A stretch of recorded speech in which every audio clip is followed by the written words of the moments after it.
dan yang saya cintai Bapak Ibu Guru HD5. Di sini saya diseminasi tentang pelajar Pancasila hasil dari diklat selama 3 hari dengan Dinas Jakir kemarin ya. Alhamdulillah berjalan lancar. Tujuan dari pelajar Pancasila di sini menciptakan SDM yang unggul, di mana merupakan pelajar yang sepanjang hayat. Maksudnya apa? Pelajar yang memiliki kompetensi global dan berperilaku sesuai dengan nilai-nilai Pancasila.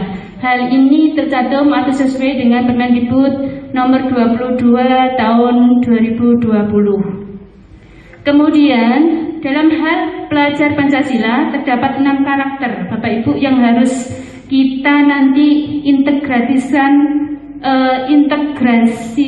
ke dalam pembelajaran, kemudian kita rencanakan ke dalam RPP, di mana pertama adalah beriman, bertakwa kepada Tuhan Yang Maha Esa, dan berakhlak mulia. Kemudian berkebinekaan global. Yang ketiga gotong royong, yang keempat mandiri, kemudian kelima bernalar kritis, dan yang keenam kreatif. Di mana 6 kriteria atau elemen dalam pelajar Pancasila ini harus tertuang dalam RPP dan kita aplikasikan atau kita terapkan dalam pembelajaran kepada peserta didik kita. Bagaimana cara pengembangan profil pelajar Pancasila? Di sini kita harus membiasakan dan memberi teladan kepada anak-anak kita dalam pembelajaran. Tidak hanya dalam pembelajaran, tetapi juga dalam kegiatan kesiswaan. Hal ini tidak hanya pada Bapak Ibu guru dan siswa, tetapi dari sekolah, manajemen sekolah yang berhubungan dengan RKAS, kemudian RKAJ, ini harus saling mendukung dan keterkaitannya. Bagaimana kita bisa memberi teladan dan pembiasaan dalam tentang kriteria pelajar Pancasila di era pandemi ini? Di dalam pembelajaran yang kita ajarkan, kebiasaan-kebiasaan atau kriteria atau elemen pelajar Pancasila di sini dibiasakan, kemudian dilatih secara konsisten sehingga siswa menjadikan kebiasaan pada siswa. Setelah siswa itu terbiasa, akan membentuk karakter siswa yang Pancasila dan akan menjadi budaya yang akan memperkuat bangsa Indonesia. Contohnya di sini ya, ini contoh misalkan berdoa sebelum belajar atau sesudah belajar, kemudian diskusi, kemudian mengkomunikasi atau kerja kelompok. Tetapi bagaimana kalau di masa pandemi di sini, kita kan mengadakan pembelajaran live, bisa menggunakan Zoom atau Team atau Google Meet, mana yang lebih mudah diakses oleh Bapak Ibu guru dan mudah diakses oleh anak-anak kita. Harus ada interaksi, komunikasi antara guru dan siswa. Kemudian kegiatan kesiswaan, kalau ini kan sebelum masa pandemi. Kalau setelah masa pandemi, ini biasanya kemarin kita ikut tunas hijau ya. Itu bisa kita masukkan ke dalam elemen pelajar Pancasila. Oke, dari ke-6 ini kita lebih detail lagi atau bahas satu persatu. Yang pertama adalah beriman, bertakwa kepada Tuhan Yang Maha Esa, dan berakhlak mulia. Di sini maksudnya berakhlak itu tidak hanya kepada Allah, kepada yang Sang Pencipta, tetapi kita berakhlak pada diri kita sendiri. Contohnya di masa pandemi, kita katakanlah kita naudzubillah yang terjangkit virus COVID misalkan. Kita berakhlak pada diri kita sendiri, kita harus tahu, kita harus menjaga jarak dengan teman-teman kita.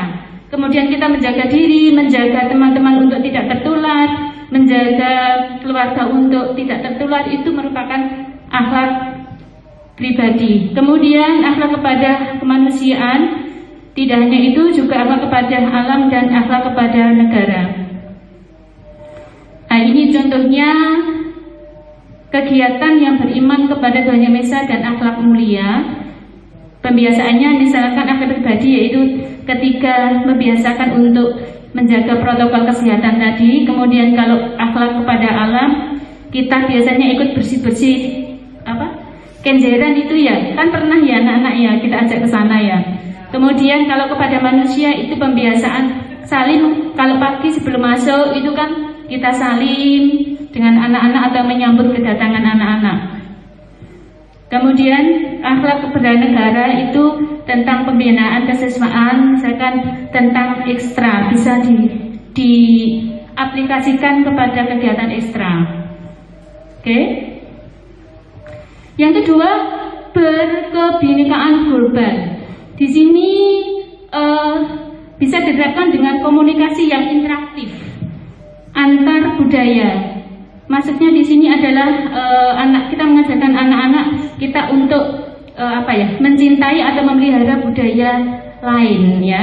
Dengan itu mungkin akan tercipta budaya yang baru, tetapi tetap mengarah ke hal positif. Contohnya di sini kalau kita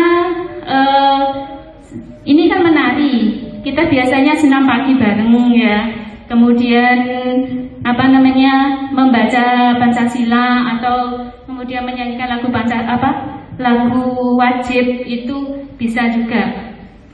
Kemudian kalau antar lintas budaya itu mungkin ini Ibu Yana dari Makassar mempunyai budaya Makassar, misalkan tentang tarian apa, kemudian kita ajarkan ke anak-anak, kemudian ditambahkan di pentas seni, itu bisa antar budaya ya.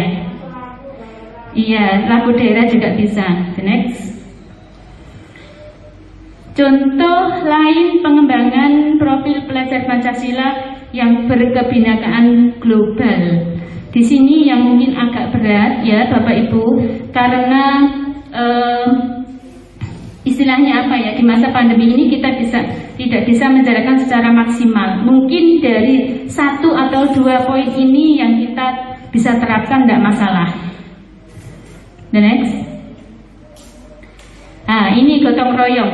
Gotong royong ini adalah yang harus kita benar-benar tanamkan kepada siswa, sehingga kebanyakan untuk generasi kita, anak-anak kita itu kan sekarang individual ya, individualisme. Gotong royong bisa diterapkan dengan kolaborasi ya, kemudian kepedulian dan berbagi.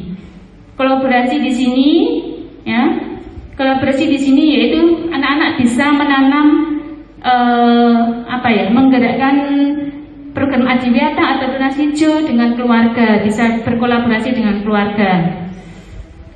Oke, contoh lain misalkan piket kelas.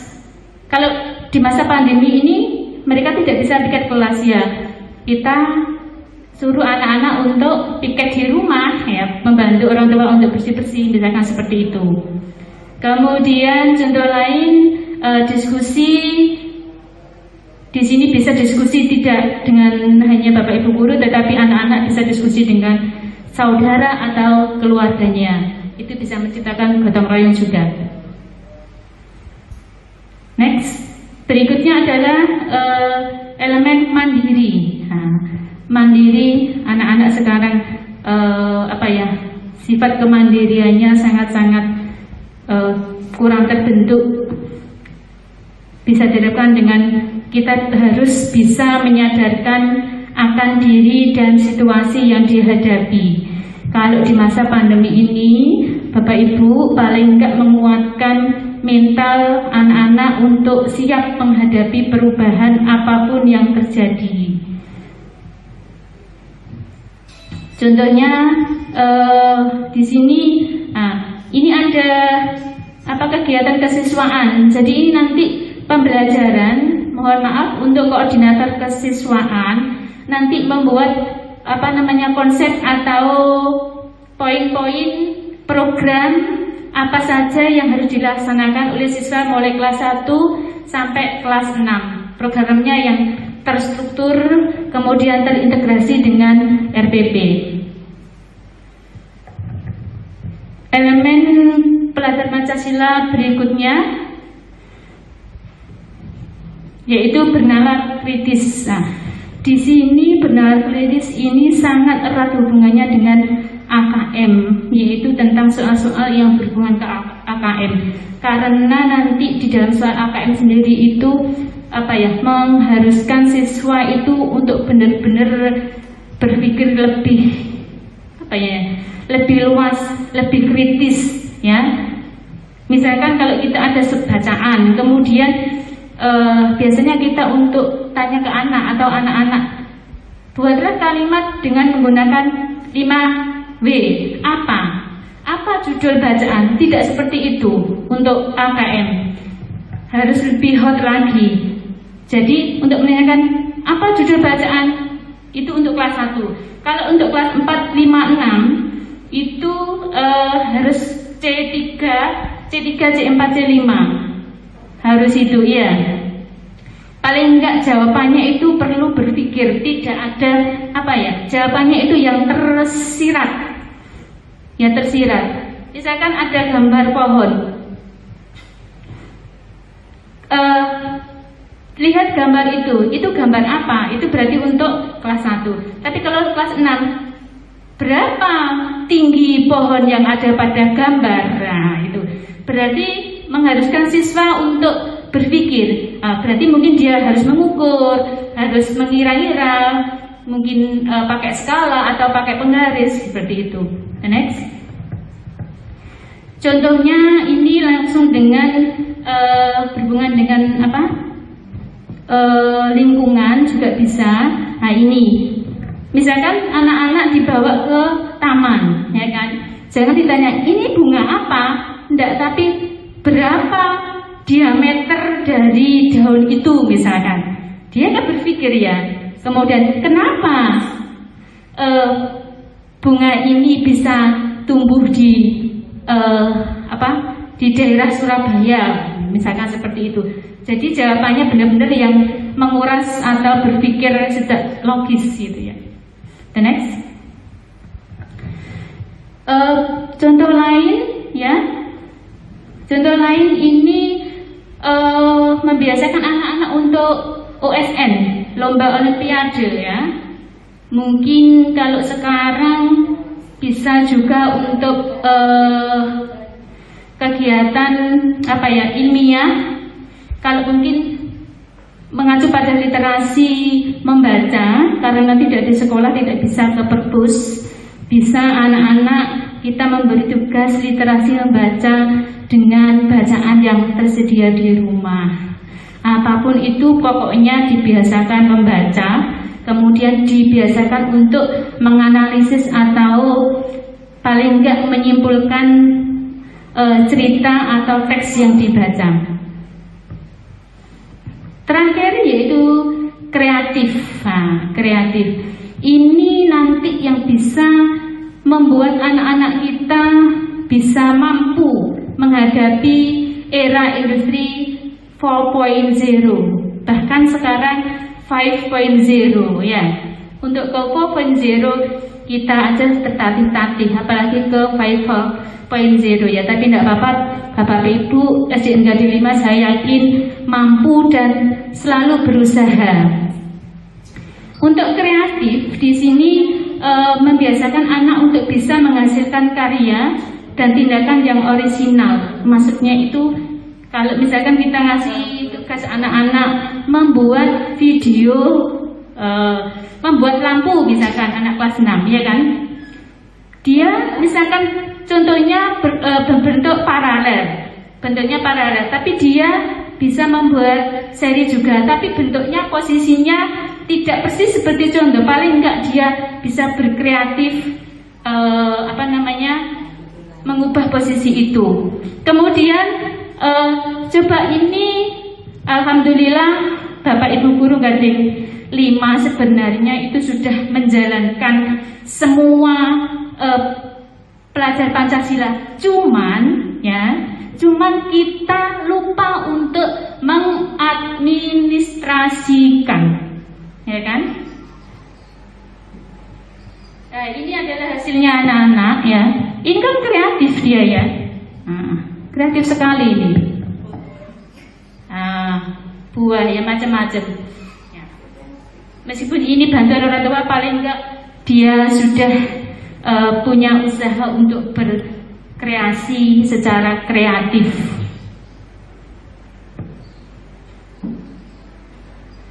Contoh lain, ini mungkin nanti yang akan menjadi produk kita di kelas 6 ya, untuk apa ya istilahnya peta seni, tetapi masih mengacu berdasarkan pada KD yang ada.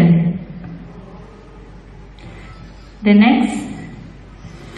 Oke, sekarang adalah implementasi asesmen nasional dalam pembelajaran dan penilaian sebagai cermin profil pelajar Pancasila. Maksudnya di sini, ini kenapa sekarang lagi harus apa ya istilahnya mengacu pada semuanya, mengacu pada AKM, karena ini tadi untuk mengukur literasi siswa dalam hal membaca dan numerasi. Kemudian kita harus juga survei karakter untuk mengetahui hasil belajar emosional, sikap, kebiasaan, dan sebagai hasil belajar yang kognitif. Ini karakter itu misalkan kayak seperti ini. Insya Allah kita sudah melakukan, saya yakin. Cuman kita tidak tahu yang kita lakukan ini masuk pada poin dari salah satu 6 ini apa. Misalkan begini, kita ngasih contoh ke anak-anak, besok kita Zoom jam 9, ya kan? Nah, ketika jam 9 itu HP-nya dibawa orang tuanya kerja, ya kan? Otomatis dia nggak bisa ikut Zoom kan? Maka dia berpikir, mana yang harus dilakukan? Saya ikut Zoom atau tidak karena HP dibawa orang tua? Itu dia harus bisa menentukan langkah apa yang pertama yang harus saya lakukan. Apa harus izin ke guru bahwa dia tidak ikut Zoom, atau berdiam diri, atau memaksa ke orang tua? Itu harus ada alternatif-alternatif yang bisa siswa lakukan. Itu survei karakter seperti itu. Jadi setiap siswa akan menentukan keputusan itu berbeda. Si A mungkin langsung bilang ke gurunya, "Loh Bu, HP saya bawa kerja." Mungkin siswa yang B lagi, yang C lagi bilang diam saja, tapi dia merengek ke orang tuanya, HP dibuat pembelajaran, ikut pembelajaran maksudnya ya, dan alternatif lainnya juga. Next. Oke, nah ini kenapa harus literasi dan numerasi ya? Dimana di sini karena dengan AKM, yaitu yang mengacu pada literasi dan numerasi, ini menciptakan pelajar yang untuk belajar sepanjang hayat tadi ya. Next. Oke, ini adalah tujuan dari survei lingkungan. Next. Oke, nah di sini tadi ada beberapa poin yang bisa kita lakukan untuk menerapkan atau untuk melakukan kegiatan kita sebagai cerminan 6 profil pelajar Pancasila dalam hal survei karakter di sini. Jadi di sini misalkan saya ambil salah satunya adalah ini, bernalar kritis. Itu mampu memecahkan atau memiliki kemampuan memecahkan masalah. Tadi seperti saya kasih contoh, ketika ada jam pembelajaran jam 9, HP dibawa orang tuanya. Tadi dia harus bisa menentukan keputusan, ini yang saya ambil. Itu maksudnya di situ. The next. Nanti materi insya Allah saya share ke Bapak Ibu Guru biar bisa dipelajari secara detail ya. Oke, ini adalah contoh-contoh yang bisa dilakukan nanti dalam pembelajaran, banyak ya. Yang bisa nanti minta tolong kesiswaan harus siap ngecek secara kontinus kepada Bapak Ibu Guru. Oke, next. Nah ini sama. Nah ini siapa yang harus sasaran pelajar Pancasila? Guru semua, ya guru, ya kepala sekolah, siswa, orang tua, masyarakat. Guru pun ini tidak hanya guru kelas, guru mapel juga harus, ya. Jadi ada kerjasama, oke? Nah, oke, ini mungkin yang paling berat kita lakukan. Apakah RPP panjenengan sudah benar semua? Bagi saya, semua RPP benar. Yang tidak benar itu adalah jika RPP tidak dibuat sama sekali. Jadi setiap guru bisa membuat RPP secara kreatif sesuai dengan kondisi peserta didik masing-masing.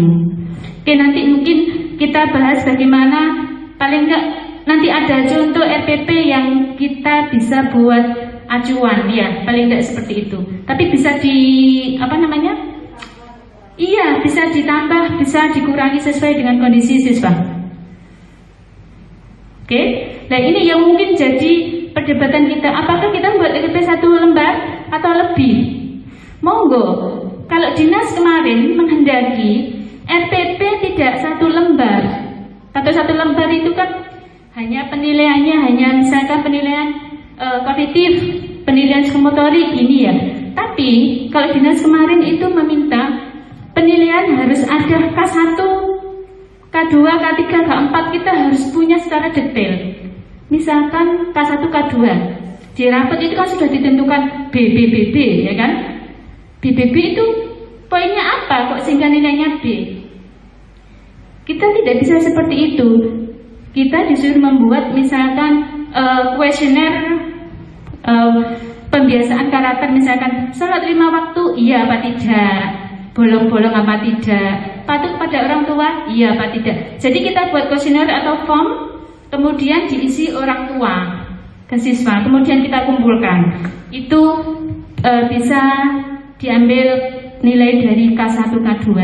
Jadi kita tidak boleh pasrah bongkoan dengan nilai yang ada di rapot. Meskipun di rapot itu, tetapi kita harus punya filenya, seperti itu. Ini adalah contoh RPP, ya. Kalau 1 lembar kan tidak ada kompetensi dasarnya ya. Dikasih boleh. Nah ini kompetensi dasar, baru kemudian tujuan. Nah, iya tujuan. Nah di sini tujuan dari RPP ini harus berkesinambungan atau harus sesuai dengan KD-nya ya. Boleh ditambah. Nanti dari KD itu kan jadi indikator biasanya ya kan. Boleh ditambah tapi tidak boleh dikurangi. KD-nya yang mana? KD yang sudah disederhanakan di masa pandemi itu. Itu yang kita buat. Jangan berdasarkan buku paket, ya kan? Acuan kita adalah, pegangan kita adalah KD, bukan buku paket. Kalau di KD itu, sedangkan di buku paket kok nggak ada materinya, kita cari di buku lain. Jadi pegangan buku kita tidak satu, harus lebih dari 1. Kemudian ini lanjut, coba setelah tujuan, langkah-langkah pembelajaran. Langkah-langkah pembelajaran ini harus detail. Apa yang dikerjakan siswa dan apa yang dikerjakan guru. Jadi ini guru ngapain saja, siswa disuruh apa saja, harus ditulis lebih detail, ya. Nah ini media pembelajarannya boleh menggunakan lebih 1 aplikasi, tetapi disarankan untuk menggunakan Office 365 atau kalau lagi pembelajaran live itu menggunakan Teams. Kemudian sumber dan bahannya, oke lanjut. Nah ini untuk penilaiannya ini dijabarkan juga ya, lebih detail dia ya. Oke, kemudian lanjut lagi. Nah, ini adalah contoh pembelajaran live dari SDN Bubutan. Mungkin ini jadi paling nggak jadi contoh atau acuan. Tapi saya yakin kita lebih dari ini kok sebenarnya. Cuman kadang-kadang lupa merekam. Sudah enjoy dengan anak-anak, lupa merekam. Assalamualaikum warahmatullahi wabarakatuh. Waalaikumsalam warahmatullahi wabarakatuh. Selamat pagi anak. Pagi Bu. Ya, gimana kabar kalian hari ini? Sehat semuanya kan? Oh, sehat. Ibu harapkan semua dalam keadaan sehat.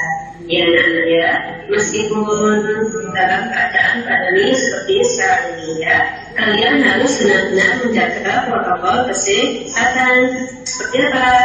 Seperti jika kalian keluar menggunakan masker ya, sering cuci tangan menggunakan sabun dan air yang mengalir, dan hindari kerumunan. Itu yang harus kalian perhatikan untuk saat ini ya. Baik anakku, untuk mengalami pelajaran hari ini. Nah, itu contoh pembelajaran live. Apa yang harus dilakukan guru kepada siswanya harus mengacu, dan ini kriteria 6 kriteria pelajar Pancasila ini harus ada di sini. Jadi tadi di RPP kan harus ada misalkan berdoa kan masuk imtak kan gitu ya. Kemudian mengabsen siswa itu nanti masuk apa? Menyuruh anak-anak untuk diskusi, atau guru dan siswa berdiskusi langsung, berarti itu menciptakan apa? Berpikir bernalar kritis gitu. Itu harus ditulis. Insya Allah Bapak Ibu guru nggak ada yang 5 sudah. Cuman yaitu tadi gak ditulis. Intinya gitu. Tok ini Bu ya. Bener tak? Kalau saya seperti itu ya. Insya Allah itu mungkin nanti kita bareng-bareng untuk membuat RPP bareng-bareng ya, saling membantu nggih. Terutama ibu yang muda-muda ini ya, yang kreatif untuk membuat pembelajaran ini ya. Oke, terima kasih. Ada pertanyaan? Ngantuk kayaknya. Sampun nggih. Kita nanti bisa diskusi langsung aja ya. Oke, terima kasih. Mungkin itu yang bisa saya sampaikan. Mohon maaf atas segala kekurangannya. Materi yang saya sampaikan mungkin tidak lengkap atau tidak sejelas yang panjenengan inginkan. Tapi nanti kita bisa diskusi di setelah ini ya, biar lebih enak dari hati ke hati ya. Habis ini nanti saya puaskan. Oke? Terima kasih. Wassalamualaikum warahmatullahi wabarakatuh.